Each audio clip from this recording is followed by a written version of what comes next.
मैं प्राध्यापक doctor advocate Ramesh पीसे राष्ट्रीय समाज पक्ष का प्रत्याशी हूँ नागपुर दक्षिण 53 विधानसभा से। और मुझे राष्ट्रीय संयुक्त मोर्चा भारत, ओबीसी जनमोर्चा, ओबीसी बहुजन पार्टी, माइनॉरिटीज़ डेमोक्रेटिक पार्टी, राष्ट्रीय ओबीसी बहुजन मोर्चा, राष्ट्रीय तेली समाज महासंघ, इनके समेत बहुत सारे समविचारी पक्ष एवं जो सामाजिक संगठनाएं हैं उनका समर्थन है।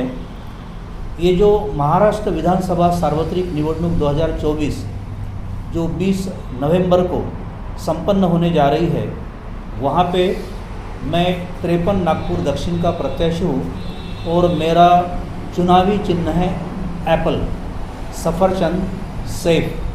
जो सेहत के लिए, चाहे फिर वो व्यक्ति की सेहत हो, परिवार की सेहत हो, समाज की सेहत हो या देश की सेहत हो, उसके लिए बहुत अत्यावश्यक है। और वर्तमान स्थिति में जिस प्रकार से भारत की राजनीति करवटें ले रही है, विशेषकर महाराष्ट्र में जिस प्रकार की लोकशाही की हत्या हो रही है, वो ध्यान में रखते हुए ये जो मेरा यहाँ पे उम्मीदवारी है वो काफ़ी लोगों को खटक रही है। विशेषकर दक्षिण नागपुर ये मिक्स बेल्ट है। यहाँ पे OBC, schedule caste, schedule tribe, minorities, यहाँ तक कि धार्मिक अल्पसंख्यक, ये सभी का मिला जुला ये बेल्ट है। पिछले 2019 के इलेक्शन में भी मैं यहाँ से प्रत्याशी था और आपके आशीर्वाद के अनुरूप मैं वहाँ पे एक अच्छा परफॉर्मेंस मैंने दिया, तीसरे नंबर के पोजीशन पे था। और मेरा मानना है कि उसी प्रकार का समीकरण आज भी है। जो वर्तमान बीजेपी के प्रत्याशी है आमदार मोहन मते जी, उसके साथ में जो अगेंस्ट है वो है कांग्रेस के गिरीश पांडव जी। ये दोनों मेरे अगेंस्ट खड़े हैं, ये मेरा मानना है। मेरी जो लड़ाई है वो संविधान को सुरक्षा प्रदान करने के लिए है। विश्व रत्न डॉक्टर बाबा साहब आम्बेडकर साहब ने जो हमको संविधान दिया, वो संविधान ये मानता है कि इस देश में सामाजिक लोकशाही प्रस्थापित होनी चाहिए, समतामूलक समाज निर्माण होना चाहिए। लेकिन ऐसा 70-75 सालों में नहीं हुआ, ये हकीकत है। जो भी बड़े पक्ष है उनका एक नैरेटिव उन्होंने सेट किया है कि भाई जो जीतने वाला है उसको हम खड़ा करेंगे। अब जीतने वाले आदमी का हम कैरेक्टर नहीं देखते, किसने किस प्रकार से पैसे कमाया, उसका सोशल कैरेक्टर क्या है, एजुकेशनल बैकग्राउंड क्या है, जो भी आर्थिक स्रोत है उसकी जननी क्या है, ये ना समाज देखता है, ना वोटर देखता है, ना पक्ष देखता है। वो चाहता है कि वो ताकतवर आदमी है, लेकिन वो ताकत कैसे आई, कहाँ से आई।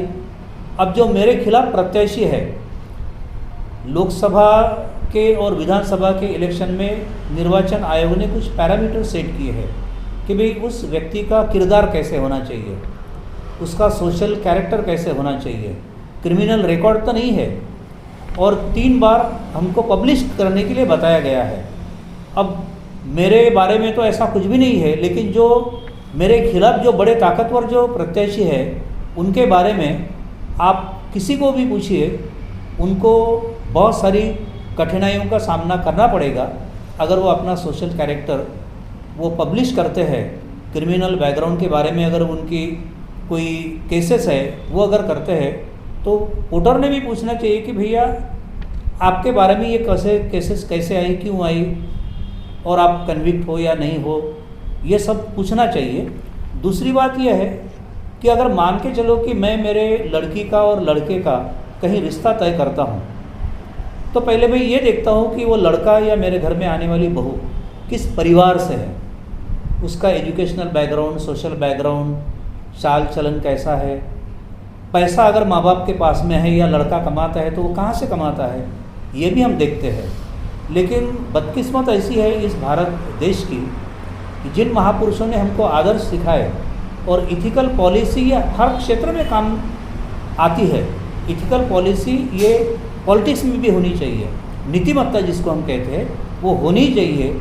लेकिन जितना वो आदमी भ्रष्ट, जितना वो कैरेक्टरलेस, जितना वो भ्रष्टाचारी, जितने उसके बारे में ज़्यादा से ज़्यादा केसेस, वो ताकतवर उम्मीदवार, ये हमारे लोकशाही की एक धारणा, गलत धारणा बन चुकी है और उसको छेदना मेरा प्रथम कर्तव्य है। मैं मानता हूँ कि वर्तमान में ये जो इलेक्शन जो महाराष्ट्र का होने जा रहा है, ये जाति के ही आधार पे जाने वाला है, आरक्षण के मुद्दे पे जाने वाला है, जनगणना के मुद्दे पे जाने वाला है, रोजगार के मुद्दे पे जाने वाला है।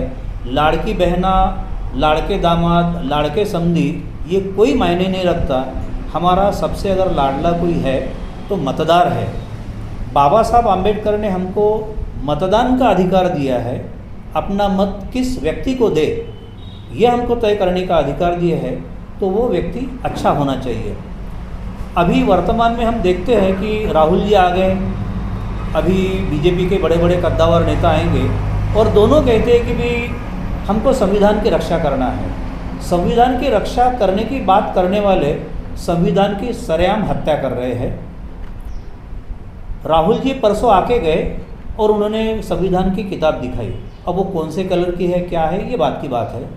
अब वो अंदर से खाली थी या भरी थी, ये बात की बात है। लेकिन संविधान का आर्टिकल नंबर 1 ये कहता है इंडिया दैट इज़ भारत। लेकिन राहुल जी के वक्तव्य में कहीं मैंने और आपने भी शायद भारत ये शब्द सुना नहीं, वो हिंदुस्तान ही कहते हैं।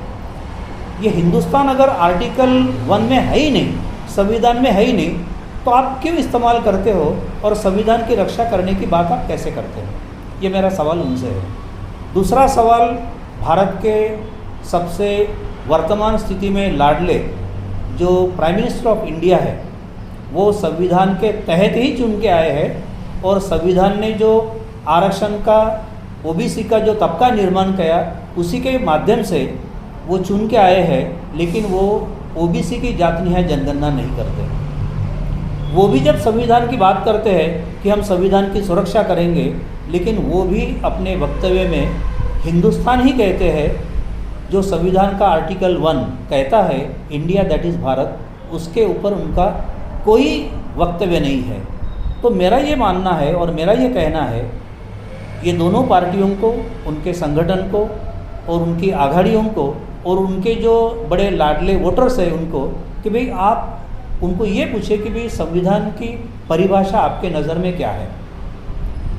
आप जात न्याय जनगणना करो, चाहे फिर वो उछले जाति का हो या छोटे जाति का हो, वो सवर्ण हो या कोई सामान्य परिवार का हो, सभी को संख्या के अनुपात में प्रतिनिधित्व और आरक्षण मिलना चाहिए, ये हमारी मांग है।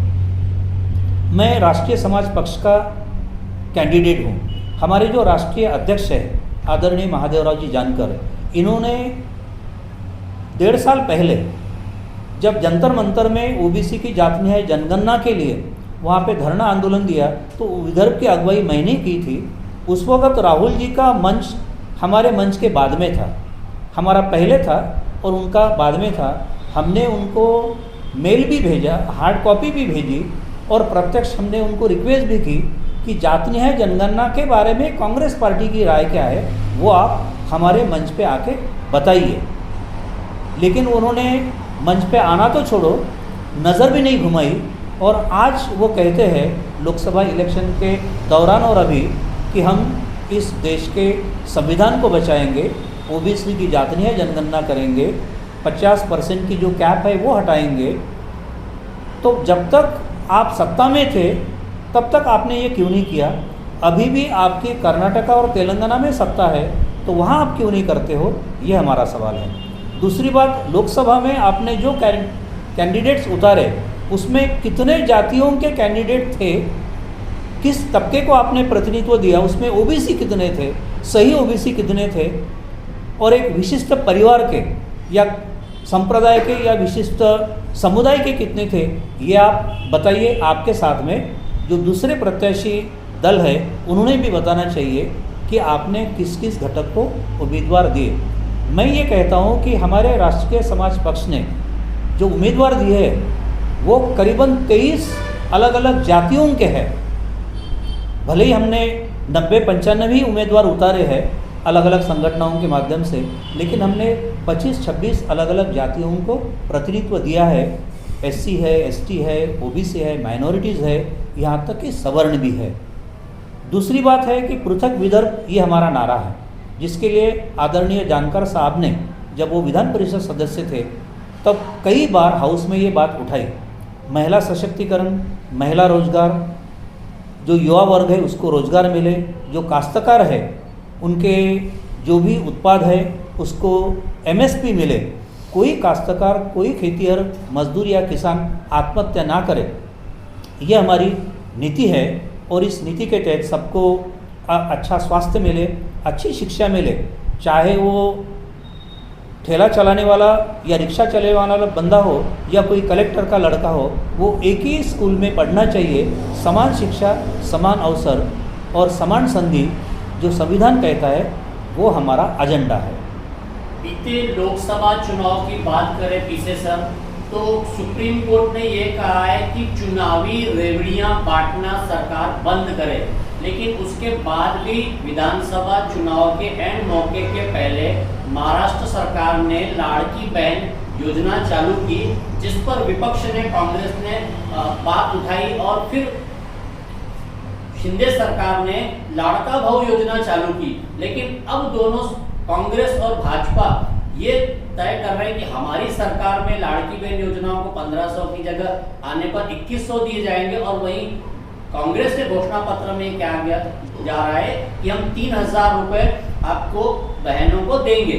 ऐसे में राष्ट्रीय समाज पक्ष की अगर मैं भूमिका जानना चाहूँ तो वो कैसे पब्लिक को, आम जनता को अवेयर करेगी कि इस तरह के लोक लुभावने प्रलोभन से कैसे बचे?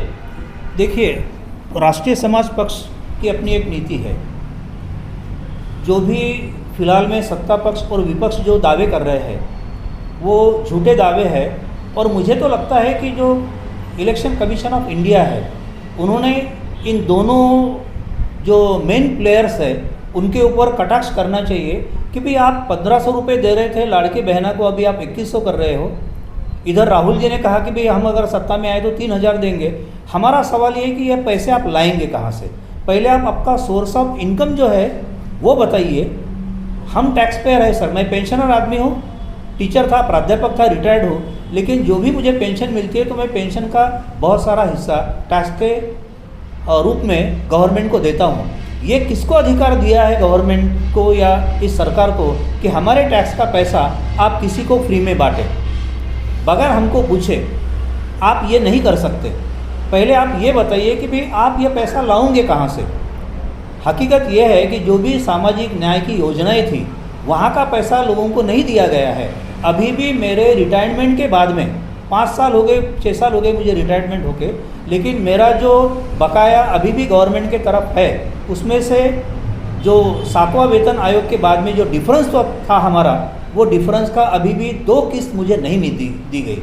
तो पहले आप हमको हमारे पैसे दीजिए, पेंशनर को पुरानी पेंशन स्कीम लागू कीजिए। ये बगैर किए अभी हालत ऐसी है कि खेतीहर मजदूर नहीं मिल रहा है, खेती में काम करने के लिए रोज़गार नहीं मिल रहा है, और आप लोगों को फुकट में रेवड़ियाँ बांट रहे हो। अगर आपको बांटना है तो पहले आप अपने सोर्स ऑफ इनकम बताइए।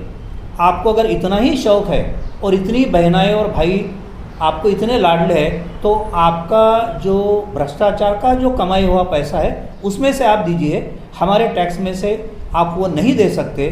और इलेक्शन कमीशन ऑफ इंडिया ने ये दोनों पार्टियों के नुमाइंदों को सख्त नोटिस बजाना चाहिए कि पहले आप ये रेवड़ियाँ बांटना बंद करो।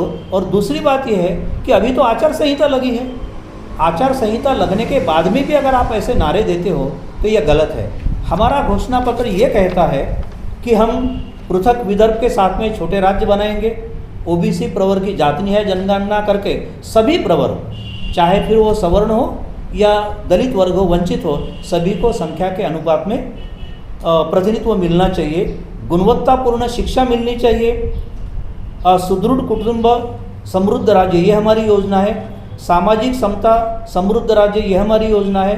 संपन्न शेतकरी यानी कोई भी काश्तकार आदमी को जब वो बीज बोता है तो तब से उसको सहायता मिले और कोई भी आत्महत्या करने की कगार पे नौबत पे ना आए।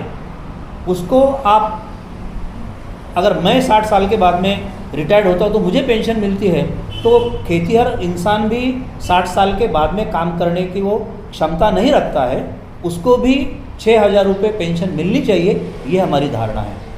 प्राचार्य पीसे सर, महिलाओं के सशक्तिकरण की बात करती है केंद्र सरकार और शिंदे सरकार नित भाजपा, लेकिन एनसीआरसी की ये रिपोर्ट है कि महाराष्ट्र में आए दिन 6 से 8 महिलाओं पर यौन शोषण के और आपराधिक मामले दर्ज हो रहे हैं। ऐसे में राष्ट्रीय समाज पक्ष का क्या स्टैंड है?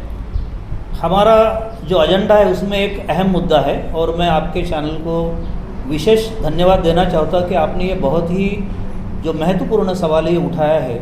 मणिपुर देखिए, दिन दहाड़े हमारे बहना को विवस्त्र करके रास्ते पे उतारा गया, लेकिन वहाँ पे हमारे प्राइम मिनिस्टर ऑफ इंडिया अभी तक नहीं गए।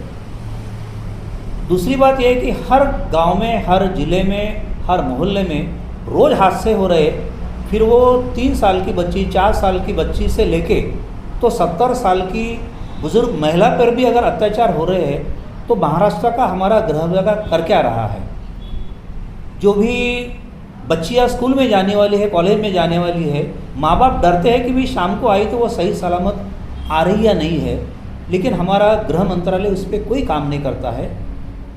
मुझे लगता है कि सक्षम महिला और महिला सशक्तिकरण सिर्फ आप उनको 1,500 रुपये या 2100 रुपये दे के उनको सशक्त नहीं बना रहे हो, आप उनको रोज़गार दो, उनको स्वाभिमानी बनाओ, उनको अपने पैरों पे खड़ा करो और आप उनको हर क्षेत्र में बराबरी का स्थान दो, चाहे फिर वो नौकरी हो, रोज़गार हो या कोई व्यवसाय हो या अर्थार्जन का कोई भी माध्यम हो या फिर राजनीति हो।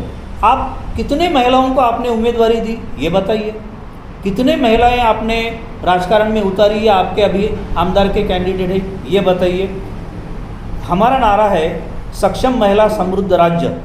महिलाओं को उनके संख्या के अनुपात में, क्योंकि आज के हालत में वो 50% है, तो 50% महिलाओं को हर क्षेत्र में समान हिस्सेदारी मिलनी चाहिए। ये राष्ट्रीय समाज पक्ष का निर्धारित और अधोरेखांकित एक महत्वपूर्ण कलम है। अभी फिलहाल राहुल गांधी जी नागपुर में आए थे और भाजपा ने आरोप किया है कि राहुल गांधी जी ने संविधान का अपमान किया है। दूसरी तरफ में राहुल गांधी जी ये बोल रहे हैं कि हम संविधान की रक्षा कर रहे हैं, तो आए दिन संविधान के ऊपर में चर्चा हो रही है, तो क्या इससे मतलब लोगों को उनका मन भटकाया जा रहा है? राहुल जी हमारे लिए एक आशा का किरण है। मैं उनकी दिल से उनके स्पिरिट को सलाम करता हूँ, लेकिन सिर्फ कहने से कुछ नहीं होगा, हकीकत में वो दिखना चाहिए। फिर से मैं ही वही सवाल दोहराता हूँ कि संविधान ये कोई डायरी नहीं है, ये कोई छोटी सी डायरी नहीं है कि आप उसको दिखा के हीरो बन रहे हो। संविधान हमारा धर्म ग्रंथ है, संविधान हमारा कर्म ग्रंथ है। आज के हालत में अगर इस भारत देश का अगर कोई भगवान है तो वो सिर्फ और सिर्फ संविधान है।